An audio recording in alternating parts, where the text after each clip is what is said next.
Think about your best friend's phone number. Do you know it by heart? Now, think about your schedule for next Tuesday. Or the name of that restaurant you liked last month. A few decades ago, these were things we just knew. Today, we don't have to know them. We have a second brain in our pockets. But there is a hidden cost. Scientists are calling it digital dementia. It's not a disease, but a shift in how our biology works. Your smartphone isn't just storing your photos and dates. It might be training your brain to forget how to remember.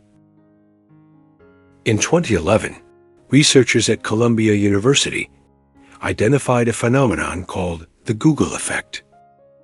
They found that when we know information is easily available online, our brain makes a conscious choice.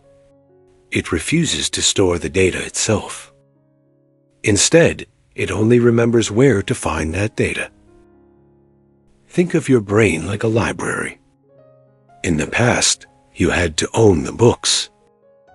Now, your brain thinks, why carry the book when I can just remember the shelf it sits on? This is cognitive offloading. We are outsourcing our intellect to a silicon chip.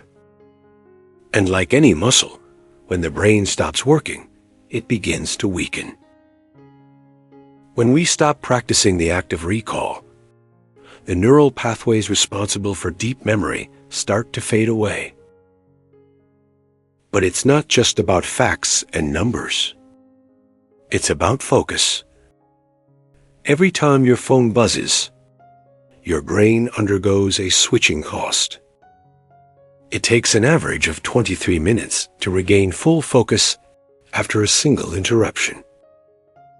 In a world of TikTok and 15-second reels, we are training our brains for continuous partial attention. We are becoming experts at skimming the surface, but we are losing the ability to dive deep. This leads to a thinning of the gray matter in the prefrontal cortex, the area responsible for emotional regulation and complex decision-making. We aren't just getting more distracted. We are physically changing the structure of our minds. So, are we doomed to become digital zombies? Not yet. The brain is neuroplastic. It can heal. But it requires a digital detox. First, try the recall first rule.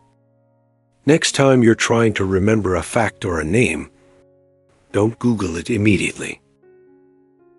Sit with the discomfort. Force your brain to dig for it. That digging is what strengthens the neural connection. Second, create no phone zones. No phones at the dinner table.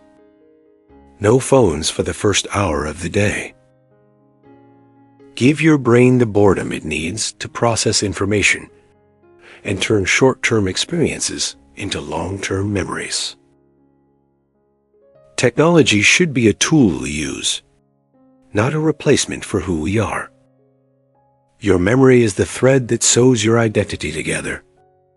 Don't let a screen unravel it. If you found this insight helpful, hit the subscribe button and join the RaWeZone.